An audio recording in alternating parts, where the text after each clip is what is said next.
Hai, sekarang jam 12 lewat 15 pagi. Ini sekarang jam 12 lewat 15 pagi. Nah, sekarang jam 12 lewat 15 pagi. Jadi gue baru selesai bikin kerjaan. Jadi lagi banyak kerjaan, jadi gue baru kelar sekarang. Terus gue lagi iseng-iseng aja buat buka LandX. Karena udah lama banget gue nggak buka, kayak udah beberapa bulan. Terus gue iseng-iseng buka, ternyata gue udah dapet dividennya. Nah, jadi pengen gue bahas lagi. Karena sesuai janji gue di video waktu itu, gue bakal bahas lagi kalau gue udah dapet dividen. Jadi di sini sekarang ada beberapa perubahan ya dari penampilannya si LandX. Gue merasa yang sekarang ini tampilannya nggak lebih enak dari yang dulu. Karena sekarang tampilannya tuh gede-gede banget. Hurufnya gede-gede, terus kotaknya gede-gede. Dan apa ya? Dan tampilannya jadi menurut gue kayak buat orang tua gitu. Karena fontnya gede-gede banget. Gue sih nggak gitu suka ya ngelihat bentukan fontnya. Terus bentukan style dan tata letaknya ini menurut gue kurang enak di mata sih. Lebih enakan yang dulu sebelum diupdate. Nah, jadi untuk perubahan-perubahannya, menurut gue sih nggak gitu banyak ya. Untuk list pendanaan juga masih sama-sama aja. Ini gue lihat dari beberapa listing terakhir itu tetap dipenuhin sama F&B yang dimana gue nggak gitu tertarik sih buat masukin duit gue ke F&B semuanya. Karena dilihat dari sekarang nih ekonomi lagi nggak gitu baik-baik banget, dan rata-rata yang di sini tuh jenis makanan tuh yang mid ke atas, mid high gitu ya, bukan yang menengah ke bawah. Jadi kayaknya targetnya nggak gitu luas-luas banget sih. Jadi kayaknya gue simpen nanti-nanti aja buat gue cari yang selain F&B. Sebenarnya gue pengen coba nih kemarin itu untuk si fitness. Cuma gue mikir fitness nih bakal bertahan lama nggak? Karena kalau gue lihat ya, fitness nih kayak paling cuma tahan tuh setahun 2 tahun. Abis itu yang nggak tahu dah tuh tempat tuh sepi atau tutup atau gimana. Jadi gue sedikit nggak yakin untuk ke fitness. Tapi mungkin kalau nanti ada yang lain, gue mau cobain. Nah, sekarang ini yang lagi terbuka itu ada si Sejiwa Coffee. Jadi di sini seperti kemarin-kemarin nggak ada perubahan secara flow pembeliannya. Tetap tinggal langsung beli aja. Kalau misalkan lu mau, tinggal pilih lotnya, langsung beli dan bayar. Sesimpel itu. Tapi yang menurut gue jadi kurang enak adalah lagi-lagi tampilannya sih. Kelihatan di sini kan harus geser-geser lah ya. Tapi di situ tulisannya tuh gede-gede banget. Gue ngerasa kayaknya nggak enak banget gitu buat dilihat.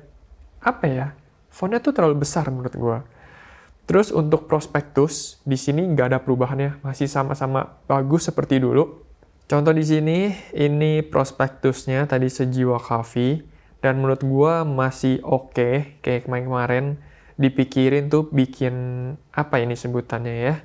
Ya pokoknya prospektus ini masih dipikir banget desainnya, terus tingkat kenyamanan untuk baca dan segala macam, dan pengetahuan-pengetahuannya tuh masih lengkap banget. Jadi kita sebagai calon investor tuh tahu kira-kira kapan bakal BEP dan seterusnya. Dan di sini kelihatan gambar-gambarnya ya, desain yang akan dibuka seperti apa, estimasi timeline-nya seperti apa, dan seterusnya. Jadi menurut gue untuk proposalnya ini masih oke banget. Selain dari tampilan, gue nggak ada komplain untuk untuk yang lain-lainnya. Cuma tampilan aja menurut gue kurang enak. Dan sekarang langsung ke topik utamanya, yaitu adalah pembagian dividen. Nah, di sini langsung kita lihat ada kantong utama 100.000. Akhirnya setelah hampir setahun mungkin ya, gue taruh duit gue di sini, sudah mendapatkan dividen dari Hong Tang. Nih, di sini gue dapet dividen dari Hong.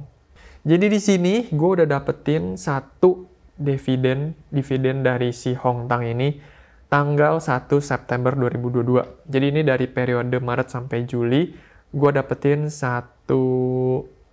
dividennya ya, 100.000. Yang dimana itu berarti 10% dari sahamnya. Kan sahamnya ini 1 juta. dia dapat dividennya itu 100.000. Jadi 10% nih untuk dividen pertama. Nah, yang menurut gue jadi kekurangannya adalah gue nggak bisa ngeklik atau ngebaca laporan-laporan yang ada dari si saham Hong ini. Jadi di sini gue nggak tahu gimana caranya ya. Untuk gue pengen tahu gitu kayak pemasukannya berapa, pengeluarannya berapa. Di sini nggak bisa diklik sama sekali. Jadi ini udah gue klik semua ya. Ini udah nggak ada yang bisa dipencet. Terus gue balik ke portofolionya pun, di sini juga nggak bisa dipencet gitu. Jadi gue nggak tahu ya, ini gimana caranya buat ngebaca laporannya. Mungkin kekurangan cuma itu doang ya, nggak bisa diklik-klik dan segala macam. Jadi gue nggak tahu laporan keuangannya. Tapi selebihnya ya udahlah, gue udah dapet dividen pertama. Nah, pertanyaannya adalah untung atau enggak setelah 1 tahun gue menaruh duit gue di sini. Ya untungnya 10% dari modalnya. Modalnya kan 1 juta. Gue dapet untungnya di sini dividennya 10%, 100.000. Jadi menurut gue sih untung. Tapi gue nggak tahu ke depannya ini bagaimana. Karena dividen di sini kan dihitungnya berdasarkan performa dari perusahaannya. Contoh di sini Hongtang berarti gimana penjualan dia selama periode tersebut. Di sini periode gue ini, kalau nggak salah 4 bulan deh, tiap 4 bulan. Jadi selama 4 bulan itu penjualannya seperti apa, dan dihitung berdasarkan dari revenue-nya. Kalau misalkan untungnya besar, berarti gue bakal dapetinnya besar juga. Tapi kalau kecil, ya udah, nasib. Terus apakah gue bakal mencoba beli lagi? Ini yang masih gue pikirin. Kenapa? Karena menurut gue, di sini tuh kalau untuk dividennya doang, menurut gue oke sih. Di sini gue dapat 10% dalam setahun, karena dia baru beroperasional juga ya, nggak tahu ke depannya gimana. Tapi dana di sini, saham yang gue punya, gue nih nggak bisa gue jual belikan secara bebas. Jadi kalau misalkan gue butuh sewaktu-waktu, gue nggak bisa langsung jual. Di sini tuh nggak liquid banget. Dan kalau mau jual tuh kita harus tunggu di pasar sekunder. Nah, pasar sekundernya ini, jujur gue belum gitu ngerti gimana cara mekanismenya. Tapi di sini pokoknya dia bilang dibuka setiap 6 bulan setelah melewati masa lock up atau setelah dia terdaftar di KASEI. Kayak gitu. Jadi kayaknya sih gue harus nunggu berapa lama lagi juga, gue juga kurang tahu. Tapi nanti kalau misalkan ada yang dibuka, gue bakal bikin videonya lagi buat gue coba. Antara gue coba beli punya orang atau gue jual punya gue. Yang Casey Burger ini kayak pengen gue jual kalau bisa. Karena nggak ada pergerakan ya bos. Tapi ya udah, gue tungguin aja. Nanti kalau misalkan pasar sekunder bisa dibuka dan gue bisa melakukan transaksi di pasar sekunder, gue bakal bikinin videonya lagi untuk gimana cara jual belinya. Tapi selain itu, gue kayaknya sekarang belum beli dulu. Dan kalaupun gue mau beli, gue bakal nungguin selain FNB sih. Atau FNB yang menurut gue menarik, baru gue beli. Mungkin kayak gitu. Dan ya udah, setelahnya ini nggak ada perubahan apa-apa lagi. Overall masih sama-sama aja kayak sebelum-sebelumnya, cuma perbedaan tampilan yang menurut gue jadi kurang oke. Tapi selain itu masih sama aja. Oke, mungkin segini buat video kali ini. Nanti kalau ada perkembangan lagi, atau perubahan atau penambahan, atau yang mungkin gue kelewat dari yang gue bikin hari ini, gue bakal bikin di video selanjutnya bersamaan dengan pasar sekunder kali ya, kalau udah dibuka. Jadi kayak gitu, nanti gue bakal update lagi perkembangan di LineX. Semoga memberikan informasi ya. Kalau misalkan ada yang mau ditanya atau mau tulis komentar, boleh banget di kolom komentar bawah. Nanti gue bacain dan gue bales kalau gue bisa. Oke, sampai jumpa lagi di video selanjutnya. Thank you udah nonton. Bye-bye.